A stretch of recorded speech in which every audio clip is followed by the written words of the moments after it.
It was senior awards day. I'm all dressed up along with my best friend and other classmates because we had all gotten letters in the mail a few weeks before telling us that we would be receiving rewards on that day. Now during the awards ceremony, I got different awards for different things along with my other classmates. But the award I was most interested in was the one award that went to the best all-around high school student voted on by the faculty. As they were starting to announce the award, I am fully anticipating my name to be called out, but instead, my best friend's name is called. And all I can think is, what? You see, all throughout high school, my best friend and I, we did practically everything together. We hung out together, we took a lot of the same classes together, we ate lunch together, we were on the student council together, we were all in the same clubs together, literally, we did everything together. So I should have been happy for my best friend. But why wasn't I? I didn't realize it at the time, but I was dealing with something called jealousy. Sometimes jealousy can lead us to be slightly agitated at someone else.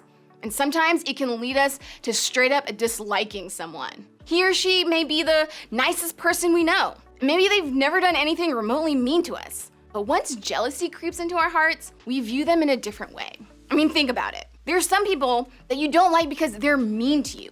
They ignore you, they call you names, or talk down to you. Maybe they try to hit on the person you're dating, or they spread a bunch of false rumors about you. In those times, it makes sense. But then sometimes, there are people you dislike who have never done anything harmful towards you. And the only reasonable explanation for you not liking them is that you're jealous of them. And it could be for a million different reasons. Their ridiculous good looks, the car that they drive, who they're dating, the grades they get, the position that they have on the team or in the play, the attention they get from everyone, the house that they live in. Or maybe the reasons are something deeper, like how they seem to have the perfect, unbroken family, how their parents show up at all of their events or games, how they're healthy and never sick, but you're stuck with health issues that no one seems to understand. How it seems like they have confident conversations with other people so easily, but you can't even speak up in class. Whether your jealousy is over something small or runs really deep, here's what I know to be true.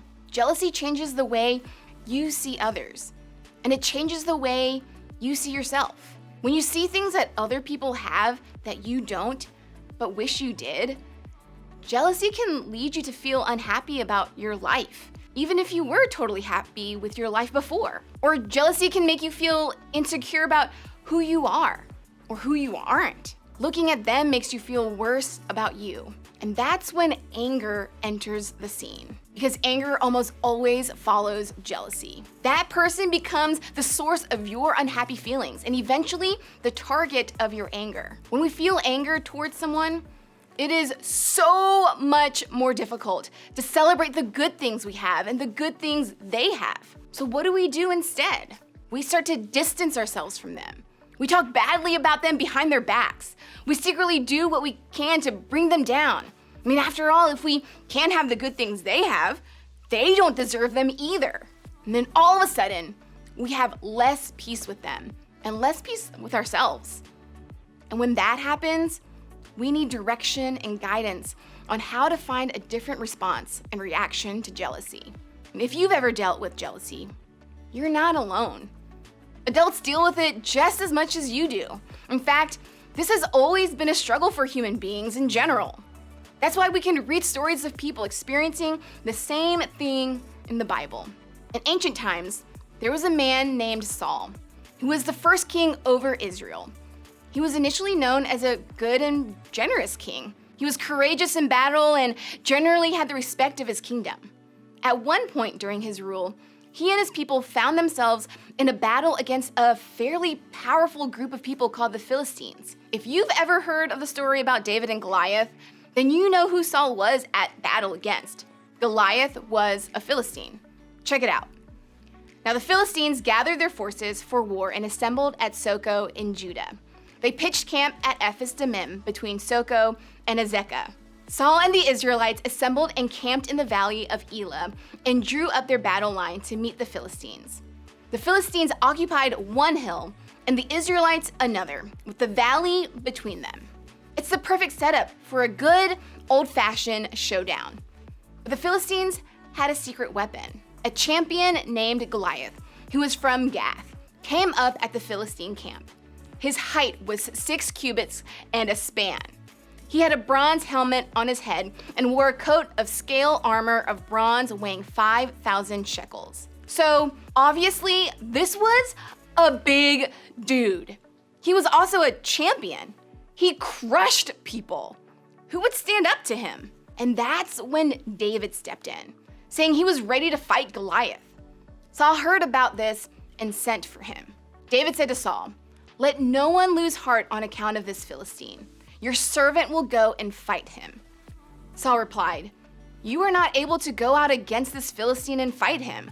You are only a young man, and he has been a warrior from his youth." Basically, Saul is saying David is crazy for thinking he could take Goliath on. But eventually, David talked Saul into it. And this is what happened. As the Philistine moved closer to attack him, David ran quickly toward the battle line to meet him. Reaching into his bag and taking out a stone, he slung it and struck the Philistine on the forehead. The stone sank into his forehead and he fell face down on the ground. So David triumphed over the Philistine with a sling and a stone. Without a sword in his hand, he struck down the Philistine and killed him. As you can imagine, David became an instant hero to the Israelite people. But his story didn't end on that battlefield. King Saul promoted David because of his courage, and David delivered. Whatever mission Saul sent him on, David was so successful that Saul gave him a high rank in the army. This pleased all the troops and Saul's officers as well. David went on to have great success during that time. It was like everything he touched turned to gold. All the people loved him. The Bible says it this way. As they danced, they sang, "Saul has slain his thousands, and David his tens of thousands." The people danced. They quite literally celebrated him and praised him as greater than their king. You could probably imagine how that went over. I mean, put yourself in Saul's shoes. How do you think he felt about everyone loving David more than him? Look at Saul's reaction. Saul was very angry. This refrain displeased him greatly. They have credited David with tens of thousands, he thought, but me with only thousands. What more can he get but the kingdom? And from that time on, Saul kept a close eye on David. As the people continued to praise David for his heroic efforts, they began to view him as greater than Saul. No, it's not that the people turned on Saul. They just really liked David. And that's when jealousy set in for Saul. When Saul saw how successful he was afraid of him. Saul could have been happy for David. He could have applauded him along with the people and celebrated the fact that David helped his nation succeed. But instead, Saul felt threatened by David's rise to fame and power. In fact, he eventually plotted to kill David and spent a large majority of the rest of his life chasing after him in hopes of taking David out, which is crazy because Saul was the one who recognized David's skills and promoted him to a leadership position in the first place. So what changed? I think the author of this proverb gives us great insight about how jealousy can lead to destruction.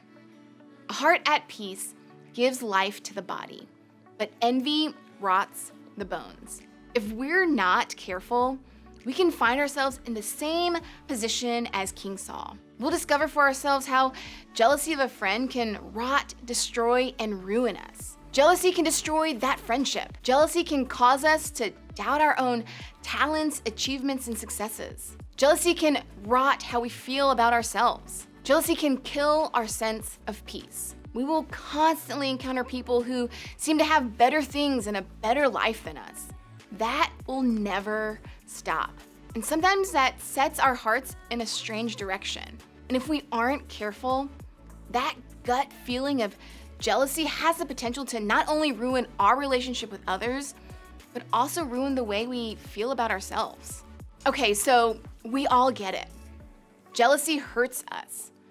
But what are we supposed to do about it? You can't just decide to not feel something you feel, right? I mean, have you ever tried that? Let's practice that for a little bit. I mean, think of someone you're jealous of.